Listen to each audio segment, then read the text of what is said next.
Hello everyone, my name is Shanko and welcome to a brand new video. So guys, today we have got the Celtic review against Livingston.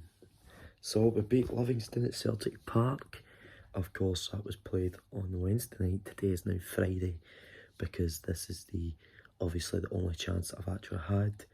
I didn't sleep on Thursday morning till about 3 o'clock in the morning. And then I was up and stuff like that. And yesterday I was trying to trying to go to the shop, get a haircut and stuff like that. Get sorted basically for Christmas.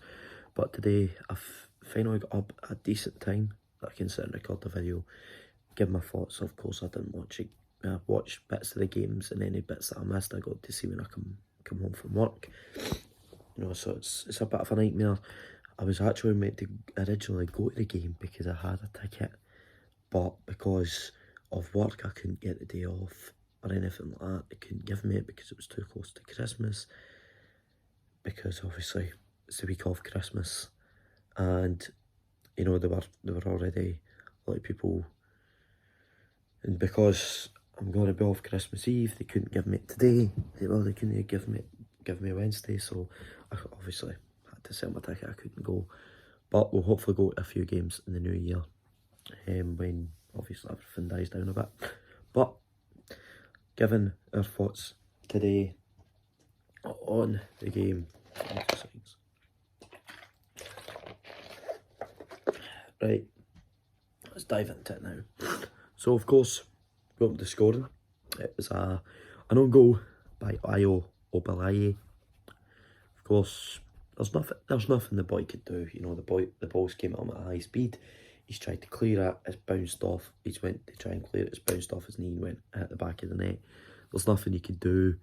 He's obviously tried his best, and he can't do nothing about it. We can't blame the boy. It's an unlucky thing, but it's football. It happens. His teammates won't be too disappointed with him. But, it happens.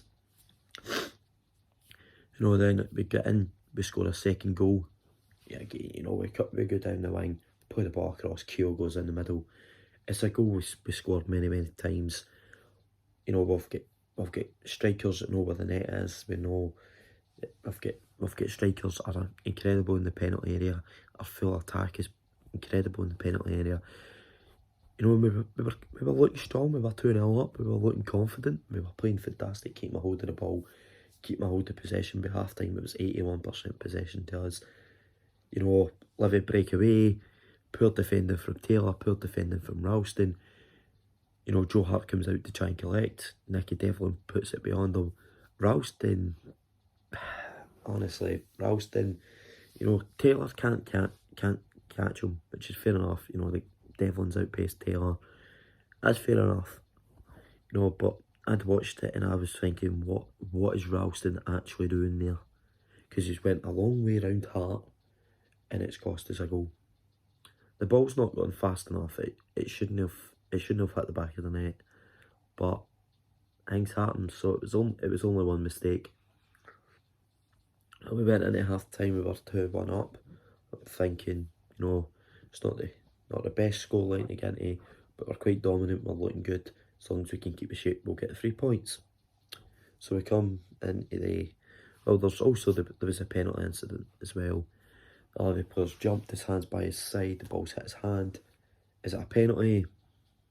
I don't know. I don't think so. Because at the end of the day, his arm's in a natural position. You don't ideally know if he's deliberately jumped in that direction for it to hit off him. But with the way his hand is, you can't give a penalty because his hand's by his side. There's nothing else he can do. It's the same as I've said for the penalty decisions that have went against us this season. It's some of the penalty decisions that have went for us. If your hand is by your side, there is no possible way you can move your arm out of the way. It's a natural position.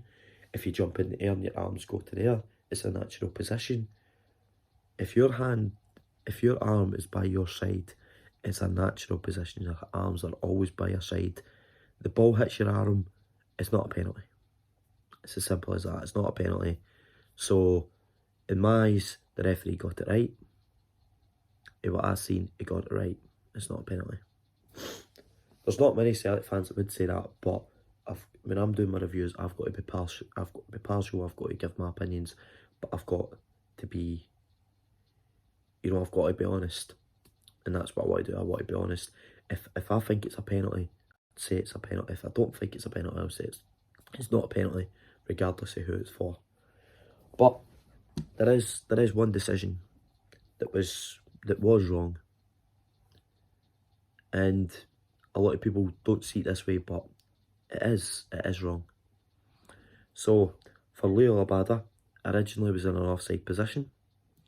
He's come running into an onside position. The Aberdeen defender has played the ball straight to him. So the rule is meant to be, if a defender has made an attempt to clear the ball and it falls to you and you're in an offside position, you become onside because that defender has then played you onside. I know it's a complicated rule, but that is the rules. That is a rule. So, therefore, Leo Labada's goal should have stood, but it made no difference on the result. So, it was a wrong decision, but it didn't cost us. So it's not as important. It's not as if it was a draw or if it was a defeat, that would have went, or that cost us 3 points, but it didn't, because we still won anyway. But there was a lot of chances we should have buried. Kyogo should have buried more. And there is one thing, and I absolutely love Kyogo, right? Absolutely love Kyogo, but also love Giacomakis.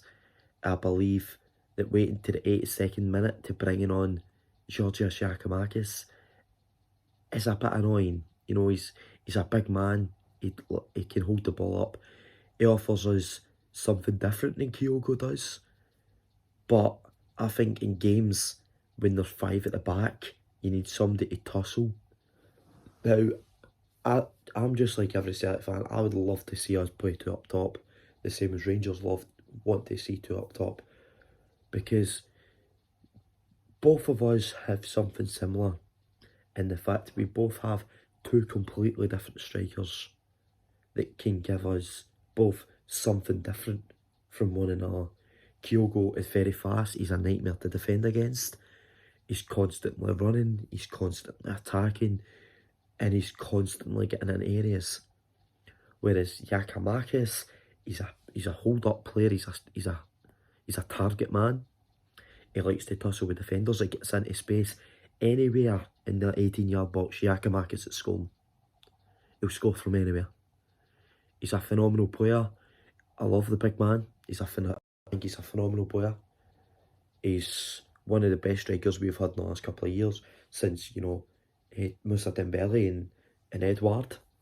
And do I hope that we bring back Moussa Dembele? I would love to bring back Dembele, but I don't think Ange would take him. And I did always say that when Dembele went, it was his time to go. I'd love him to come back and watch us, and maybe to play in like charity matches and stuff like that. But I don't see him coming back permanent. But that's my opinions. I'm sorry guys, it's so long. But let me know in the comments below. Was it a penalty?